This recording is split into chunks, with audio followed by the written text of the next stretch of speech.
수강생 여러분, 안녕하세요. 지난 시간에는 한국의 보육 및 유아 교육기관인 어린이집과 유치원이 확대되어 온 과정을 살펴봤습니다. 이제 한국에서는 대부분의 영유아들이 출생 후 일정 시점이 되면 초등학교에 들어가기 전까지 어린이집과 유치원을 다니고 있습니다.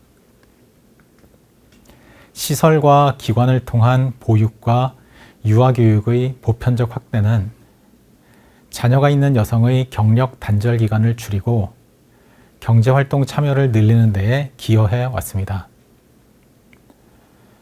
이번 시간에는 보육과 유아교육의 팽창 배경이 되는 정부의 재정 지원 정책에 대해 살펴보겠습니다. 한국 정부는 보육과 유아교육을 적극적으로 지원하였고, 이제는 보육과 유아교육이 무상으로 제공된다고 볼 수 있습니다. 최근에는 어린이집을 통한 보육과 유아교육 기관인 유치원을 하나로 통합하여 관리하는 유보 통합이 추진되고 있기도 합니다.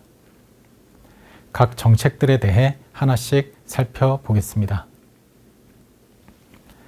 한국 정부의 보육료 지원 사업은 1991년 제정된 영유아 보육법을 근거로 1992년부터 저소득층을 대상으로 실시되었습니다. 1999년부터는 농어촌 지역의 저소득층 5세 아동을 대상으로 무상 보육을 실시했습니다. 2002년에는 5세 무상 보육을 농어촌 지역 저소득층을 대상으로 실시하다가 전국 저소득층으로 확대하였고, 소득 및 재산 기준을 상향 조정하여 수급 대상자도 확대하였습니다. 0세부터 4세까지의 저소득층 아동에 대한 보육료 지원도 2003년에는 차상위 계층으로 지원 대상이 확대되었습니다. 2008년부터는 지원 대상을 더 확대하고 소득 수준에 대해 보육료를 차등 지원하기 시작했습니다. 이후 지원 대상은 계속 확대되다가 2012년부터는 0세부터 2세까지의 아동에 대한 보육료를 전체 지원하기 시작했고, 2013년에는 5세까지로 지원 대상을 확대하며 모든 영유아를 대상으로 보육료 및 유아교육 학비를 지원하는 무상보육이 실시되었습니다.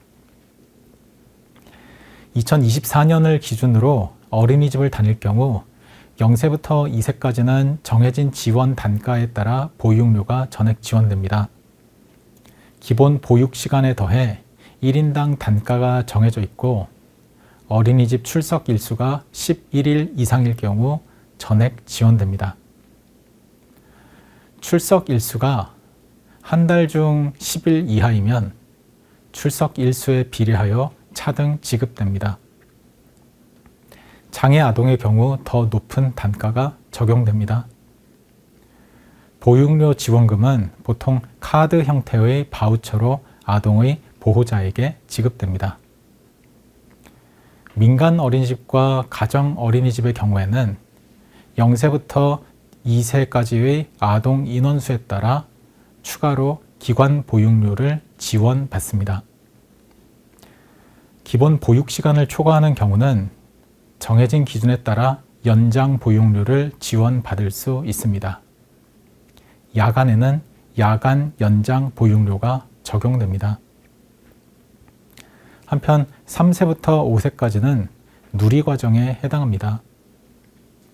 이 시기에는 유치원은 유아학비, 어린이집은 보육료가 지원됩니다. 방과 후 과정 비용에 대한 지원도 이루어집니다. 국공립 유치원과 사립 유치원별로 지원 단가가 다르고, 어린이집에 대해서는 사립 유치원과 동일한 단가로 지원이 이루어집니다. 어린이집과 유치원 모두 누리과정 지원금을 지급받습니다. 다만 누리과정 지원금이 전체 교육비에 해당하지는 않기 때문에 사립 유치원의 경우에는 별도로 납부금이 발생합니다.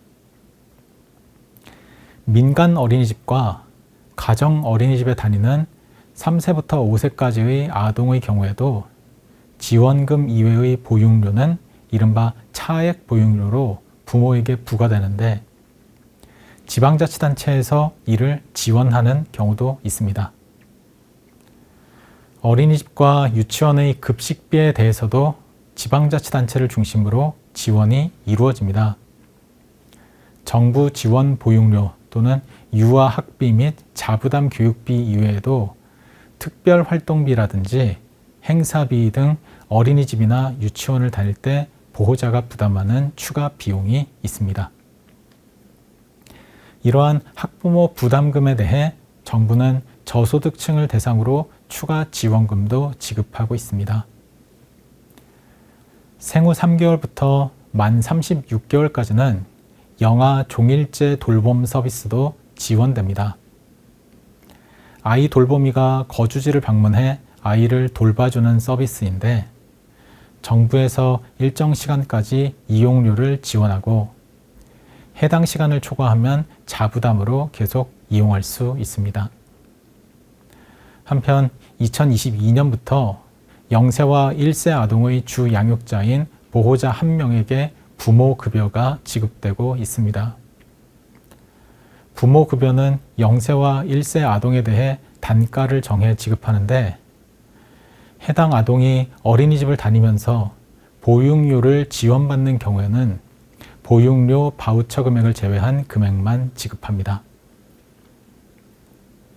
24개월부터 초등학교 입학 직전까지 또는 86개월까지는 월 10만 원의 가정 양육수당이 지급됩니다. 화면의 그래프는 3세부터 5세 누리과정 지원율과 예산 추이를 보여줍니다. 누리과정 지원율은 3세부터 5세까지의 아동 중 어린이집이나 유치원에 취원하여 지원을 받는 아동의 비율입니다. 화면의 파란색 막대 그래프로 표시되어 있고 오른쪽 축에 해당합니다. 누리과정 지원율은 92%에서 93% 수준을 유지하고 있습니다. 누리과정 지원은 어린이집이나 유치원을 다녀야 이루어집니다. 지원을 받지 않는 아동들은 지원 대상 기관이 아닌 영어 유치원과 같은 사설 학원을 다니거나 아니면 가정에서 양육되는 경우로 볼 수 있겠습니다. 누리과정 지원 예산은 2017년부터 유아교육 지원 특별회계를 설치하여 이루어지고 있습니다. 출생률 감소와 함께 지원 대상 아동 수가 줄어들어서 누리과정 지원 예산도 감소해 오고 있고 다만 2020년에는 코로나19의 영향으로 인해 예산이 크게 늘었습니다.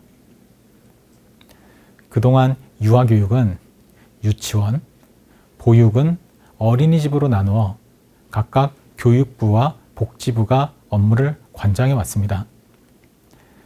대상 아동이 겹치지만 유아교육과 보육이 나누어져 운영되면서 여러 어려움과 문제가 있었고 이를 해결하기 위해 유아교육과 보육을 통합하여 일원화하는 이른바 유보통합에 대한 논의가 오랫동안 진행되어 왔습니다. 2024년에는 드디어 1단계 유보통합이 시작되었고 유아교육과 보육을 유아교육으로 일원화하여 교육부 및 시도교육청에서 관할하는 체계로 전환되었습니다. 유보통합과 함께 3세부터 5세 무상교육 및 보육도 추진되고 있습니다. 민간 어린이집이나 사립 유치원 등을 다니는 경우는 정부 누리과정 지원금과 실제 보육료 또는 학비 단가 사이의 차액에 대해 보호자가 부담하고 있는데 이에 대해 지원을 하여 보육비 및 유아학비 부담을 없애겠다는 계획입니다. 2025년부터 단계적으로 실시할 예정입니다. 유보 통합을 완성하기 위해서는 아직 남겨진 과제가 많이 있습니다.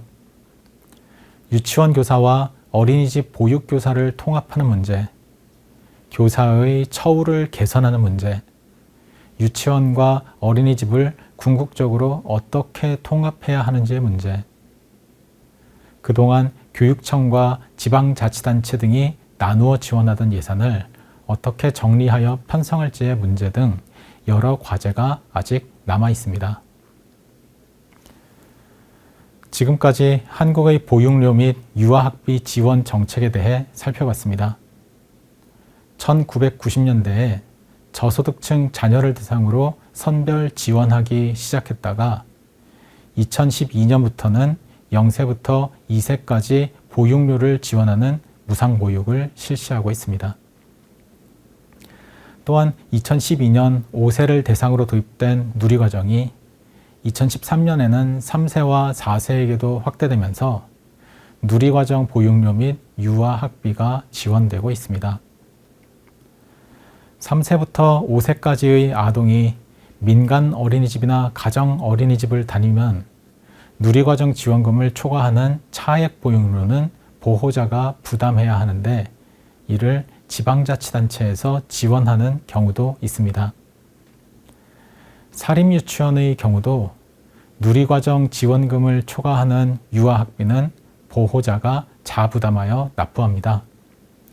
이 비용들을 2025년부터는 정부 지원금을 확대하여 없애고 3세부터 5세까지도 무상 유아 교육을 실시하는 방안이 단계적으로 추진되고 있습니다. 보육기관인 어린이집과 유아교육기관인 유치원으로 나누어져 있던 체계를 교육부에서 관장하는 유아교육으로 통합하는 이른바 유보통합이 2024년부터 실시되고 있습니다. 교사 통합, 처우 개선, 기관 통합, 재정 지원 등에서 아직 해결해야 할 과제들이 많이 남아 있습니다.